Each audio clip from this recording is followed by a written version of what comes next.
Hey guys, Kitty Sapphire here, and welcome to Con Reviews. How's everybody doing on this Monday in the middle of the summer? Hope you guys are doing well. This is Con Reviews where I talk about tips, tricks of how you can make your con experience a little bit more interesting, more fun, and also help you in the long run, if anything, to make it cheaper, to make it more exciting, etc. So let's get started. Oh my goodness, maybe it's a little bit too. I hope the music is not too loud for you. So today we're going to talk about the staff, the unsung heroes of the staff crew in cons and events like Anime Boston, ConnectiCon. I'm going to talk about more about that, and just the people just behind the events and cons that you guys all know to love. And I've been a staff member myself as well. I actually worked at Anime Boston as a security guard and part of pre-reg. So I can tell you plenty of stories about that.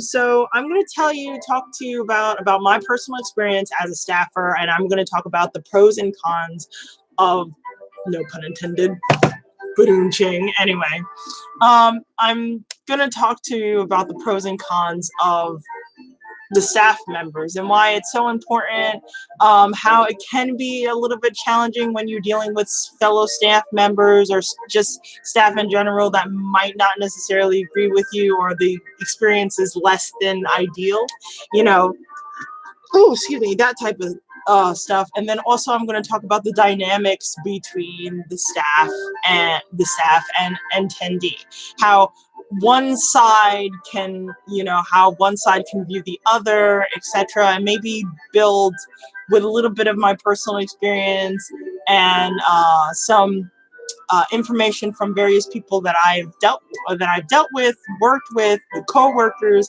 Maybe I can give you guys an insight of a much more healthier relationship between between those two. So we're going to talk about that a little bit. So let's get started. So what is technically the staff? We'll start with what's the staff? What's the staff of the event, or anything of a taku nature, a huge event, a photo shoot, or like those big time conventions that you see, New York Comic Con, Anime NYC, Anime Boston, Dragon Con. Basically, staff members are the people who work at pre-reg, the people that help you with your panels, the electronics that need to your sound system, to make sure everybody's safe, the security, the higher ups that are in charge, the management of those several different sectors, whether it's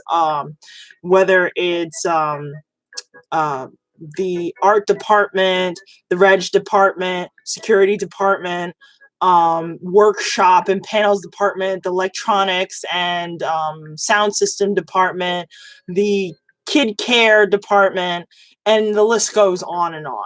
So those are basically your staff members, the people that basically can guide you and make the con a lot more functional, the people that set up shop, the ones that help out vendors to get where they need to go. So when the dealer's room, it is what it is, a place where you can go and basically splurge your money and never see it again. Anyway, but yes, those are the people that are classified as staff, and each of them are a little bit different. The environment and how you interact with them, sometimes you see them and sometimes you don't see them at all. Sometimes they're so far removed from the attendees you don't really see them, let alone think about them. But these are people that do actually make your experience better. So for example, one of my favorite panels in ConnectiCon was always cosplay deathmatch, and I know Anime Boston has them. But the people that you will not necessarily see as much as the electronic people, the people that does the sound systems, unless it's the DJ, but mainly to make sure that all the microphones work, all the the panels work. So like, for instance, if you're sitting in the far back and not sitting in the front row where all the action is, you get the panorama sound or the panorama videos and screens, so you guys can see the action like if you were sitting in the front row. That's why more likely than not, try to get there early, maybe an hour or two before the event starts, so you guys can get prime seating. Just a little tidbit in there for you. But yes, you know, those are maybe one of the few people that you might not see that much. Also, if you're, let's say, doing a much more smaller panel and not a big event, you want to make sure microphones, you make sure if they're doing sort of like a PowerPoint presentation, the computers are always working. The people that set up, you know, the chairs and the panel tables, they're all set up, you know, that type of thing. You might not see these people at all throughout the convention. You might see them maybe once or twice, and you know, but these guys also do a one heck of a job, and they have to do it quickly to make sure the panels all function so it's on time. So yeah, and then you have people that you might see all the time, like the security, you know, or the volunteers, which I have to give kudos to the volunteers because they come of their own volition. Not necessarily all cons compensate their volunteers. You know, such they have to get here on their own dime. They have to, you know, get a hotel on their own dime, but they taking their time out to actually do security work because they want to make sure this con is nice and safe and everybody's having a good time. So, or you can have people that you sort of moderately see, like for instance, pre-reg. I've been in pre-reg before, and you only see me maybe in the very beginning of the convention when I say hello, you know, you want to buy a ticket, etc. And then you're on your merry way, and you don't see me at all, you know, ever again. Or you might see me, you know, cruising around the floor on my breaks. But other than that, you know, nothing too major regarding that. So the pros and cons of a staff member.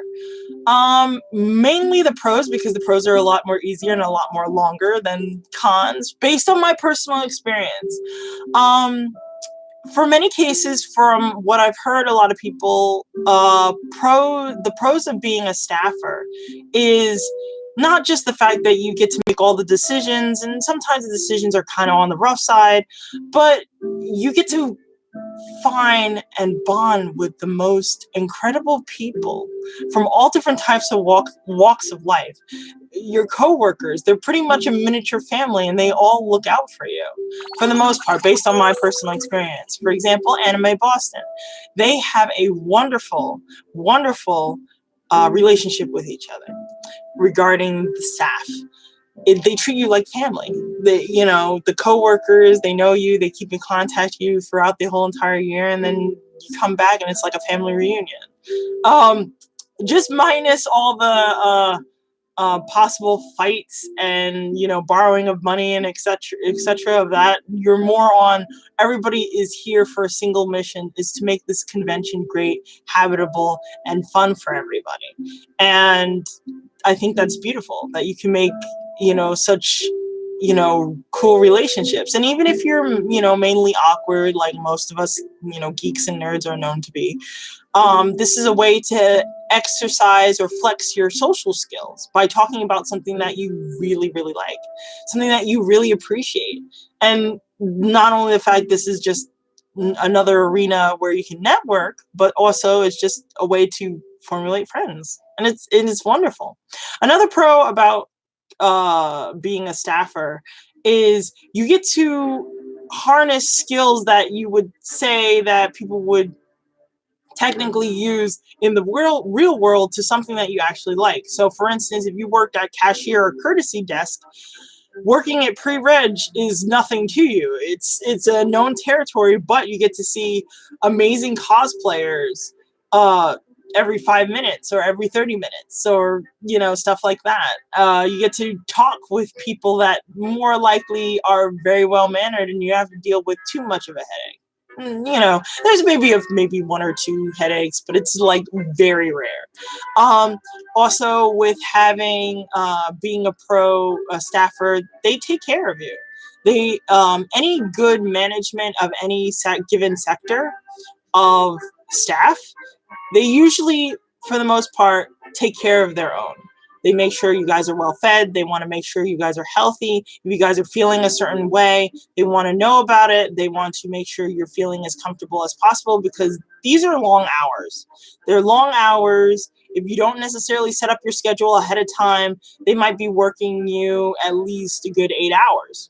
And, if you're not accustomed to that, and if you're accustomed to maybe 4, maybe 5 hours, that might be a lot. So, and also they're willing to work with you. They're very flexible. If you have, let's say, a lot of cases, from what I understand of staffing, is you get to set up your own schedule, because even though you're doing staffing, the management or people, the higher ups, want to make sure you're enjoying the con as much as possible while you're there. Usually the happier the worker is, the more likely you're going to perform. So, and that's also one of the perks of being a staffer. You get to go in to a convention that maybe you don't necessarily have a lot of funds for. You can't, food is a lot, the rooms are a lot, and you might not have a bunch of friends that you know of that you can cram into one hotel. So instead, you get the opportunity of working. They usually cover the room, they usually cover the food for it. And all you have to do is pay for transportation, and you can enjoy the convention while you're working. So when you have breaks, you can go to the dealer's room and check out everything or buy something. And they have no problem, basically, on my experience, they let you go to the dealer's room. If you have something in your person, you can bring it back or send it to your room and then come back for your shift. Sometimes they provide food for you, or more likely than not, they usually provide food for you. You sometimes would have to go out and fetch it, but they still provide food for you. And it's just a wonderful, wonderful experience regarding that. Now, there are some cons to it. There are some cons of actually being a staffer, which is what I go back to say, the long hours. Sometimes if you're not accustomed to the long hours, like for me, when I first started working at Anime Boston, I worked as a security guard. Now, like any other job, there might be some positions that fit for you, and then there might be other positions that don't fit for you. No big deal. It's not that much of it's not too hard. But the fact of the matter is, sometimes you have to go with a position that fits you as an individual, you as your particular skills, and something that you would like. Because you don't want to go to a convention and you're at a job that you're not necessarily fond of, and it can bring down your whole entire mood for that whole entire weekend. And I could safely say that was, it's nothing bad, but I felt the security job was not necessarily my cup of tea. It was just, really long hours, not much of a break, and I didn't necessarily get a chance to experience and enjoy the convention. But you're probably saying, well, Kitty, you're there for a purpose. You're there to work. Yeah, that's true. You're there to work. But one of the things that they do have breaks, have time in between, so you can enjoy the con, that you can go to the panels or the dealer's room. That's one of the perks about being a staffer. So, time can be a constraint to you if you work at a convention. Also, the stress level. You have to be fast-paced when it comes to people, and maybe if your social skills are not up to par, it might be very difficult for you to talk with people, to conversate with people, to use that skill. If you get really nervous, especially if you're at pre-reg or you're at security, you have to be a little bit more, dare I say it, I don't want to say heavy-handed, but you definitely have to put a little bass in your voice, if you know what I mean. You don't necessarily have to bark at people, but you do have to put out certain demands that are required for you to make sure the con is working, or is functioning fluidly, like getting people into lines. Some people like to go against the grain, or they don't really think about it that much, but it is a little bit of a stressor when you're trying to get people all in one particular section and you have somebody who wants to go against the grain a bit. They're not really thinking about it, or they're too busy focusing on the quickest way to get where they need to go, they might make shortcuts. And that can be a little bit of a problematic, but you also have to, as well as putting your foot down and being a little bit more firm, patience is also a big thing. Yes, you have to be quick on your feet in problem solving, especially when it comes to pre-reg or security, but also having patience with people, because sometimes when they're under duress, you want to be sort of that pillar of patience to kind of hear them out, try to assess the problem, and then execute it with your best called judgment. But you can't necessarily be hot-headed or quick to act first if you want to, resolve whatever problem is there. But there's also a thing, you do have to work swiftly depending if it's an emergency type of problem. So yeah. So that's, I guess you could say that's a little bit of the cons of doing being a staffer. And then now, going on to the attendee and staff dynamic. It's a more of a give and take type of scenario. I've seen several, based on several people that I know of that have been part of the artist alley. They have not had they haven't had a great time with fellow staff. They, when it comes to certain artists or upcoming artists, they feel sometimes they're a little bit more manhandled. Sometimes they feel that they're under duress for no apparent reason, and the staff didn't take it the way they wanted to, or they made a call that they thought was unfair. But at the same time, the staff has to deal with a lot. They have to make sure everybody is safe. They have to make sure that there is no conflicts coming, too many conflicts breaking out, whether it's a physical, exchange of words or anything of that nature. They have to make sure that they try to keep it as minimal as possible. So there might be times where they make a judgment that is not necessarily ideal for both parties, but they're trying their best. Again, they're human, and they have to make certain calls that is benefit for the whole and not for the individual. Not saying that they're flawless. There are times where they do make mistakes. Actually, not too long ago, some of the staff in parts of ConnectiCon can be actually seen, not seen, but I don't want to put anything out there, but there's based on information that I got from another fellow artist, favoritism is a problem. Please, it's not, favoritism is not necessarily a good idea. So, try to keep it minimal as possible. It can actually put quite a few people in danger. Can you guys give me 1 second? What's up?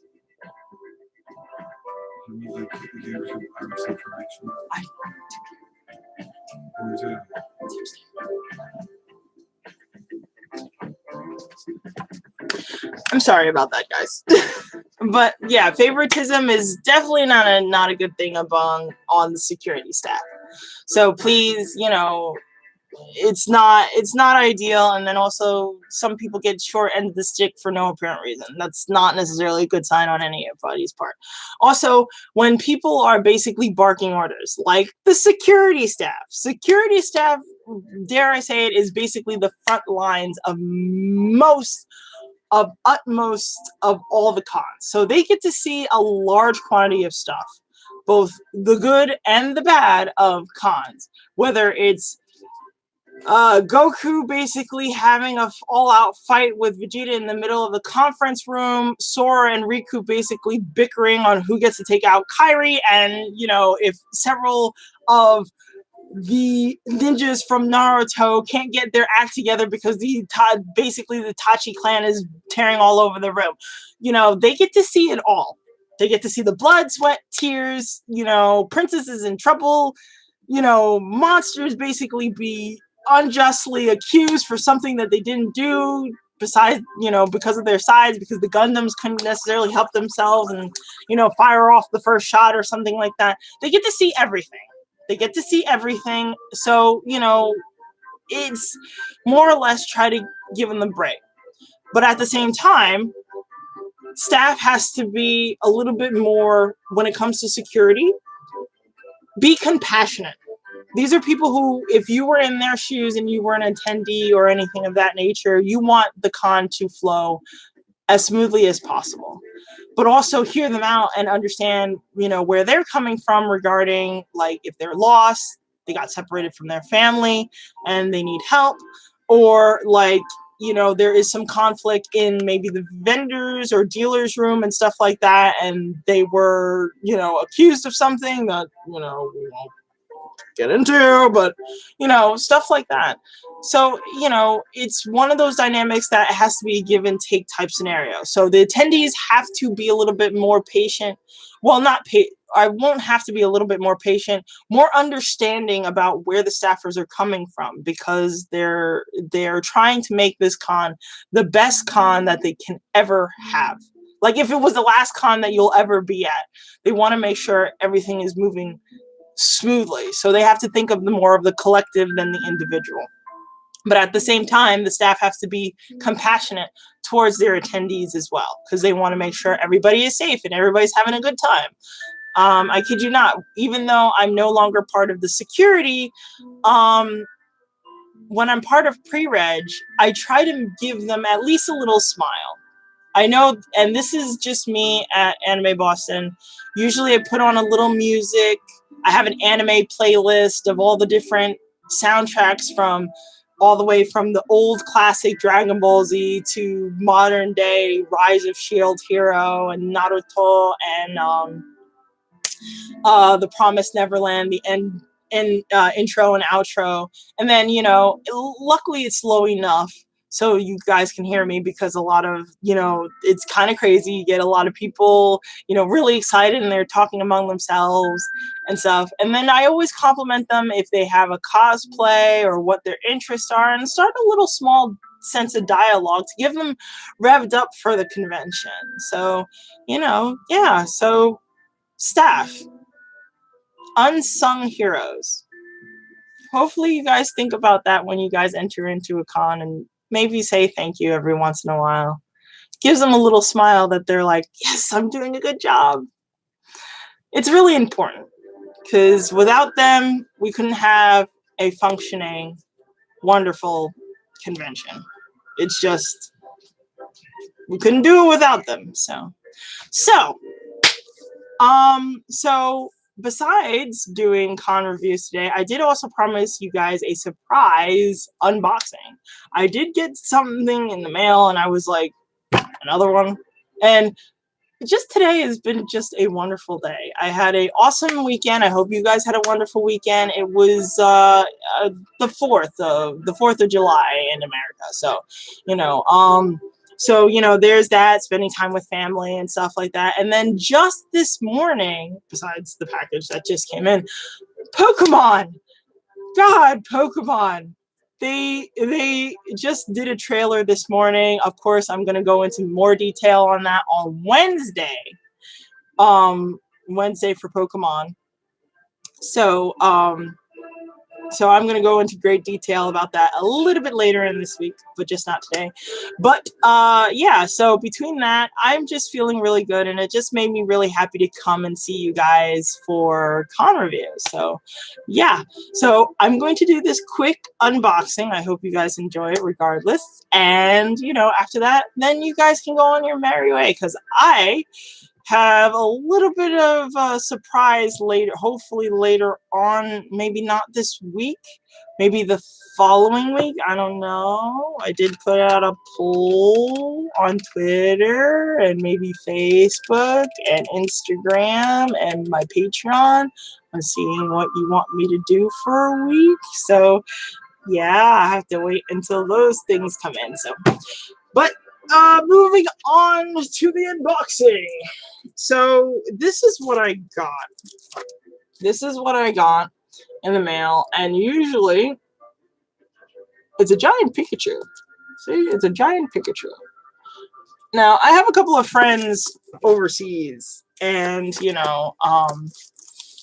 You know, some of them from China, some of them from Japan. Actually, I've been dying to get in contact with like I consider her my sister.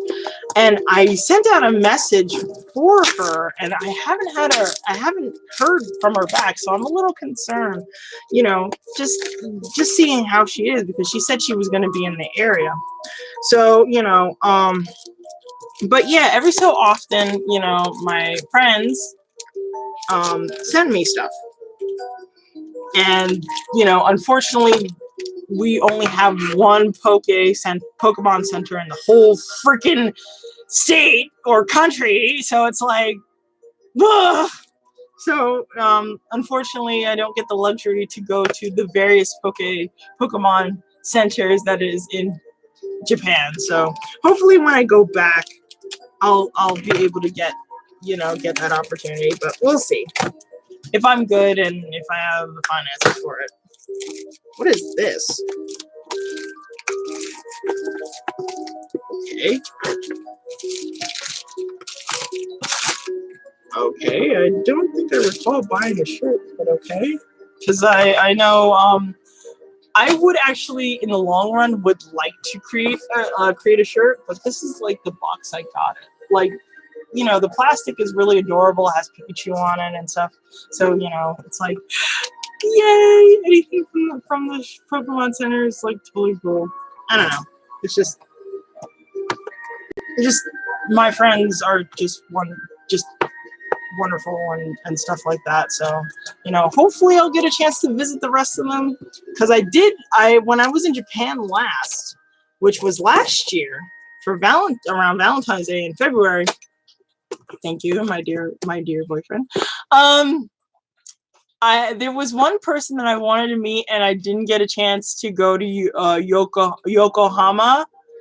She was in Yokohama, and I couldn't get out there, unfortunately. 10 days in Japan is just not enough. So.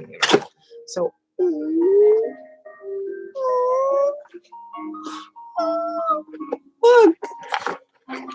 Oh, they're cute. Look. She knows how much I like Eevee, so they're little cute ones. So at least they won't take up too much space. That's great, because it's like, I'm dialing it down a little bit. So yeah, they're a little cute. The little Pokemon fits that they actually came out with the second gen not too long ago. So yeah. And so it's like it's just adorable. I just love it. So so got these little two cuties. Oh, they're so adorable. I'm glad, because as much as I like plushies, they just take up a lot of space. So so I got to be careful. Or I appreciate it, guys, but gotta dial back a little bit, just a little smidge. I know it's kind of hard, especially with Gen 8 coming out, and seeing that new Pokemon makes me like tear. Still, oh no, don't, please, whatever you do. I am not relinquishing my crown as Eevee mom, but still, it's just like, hey, you admire the cuties when they're around. So that's pretty much it. Oh, I got a little, just like, thanks for the support. Oh. So yeah, that's pretty much it for me. So I will see you guys Wednesday for nerd news. Gee, I cannot pronunciate my words a lot better. I don't open my mouth wide enough. I'm sorry about that, guys. So yeah, so I'll see you guys later. Bye.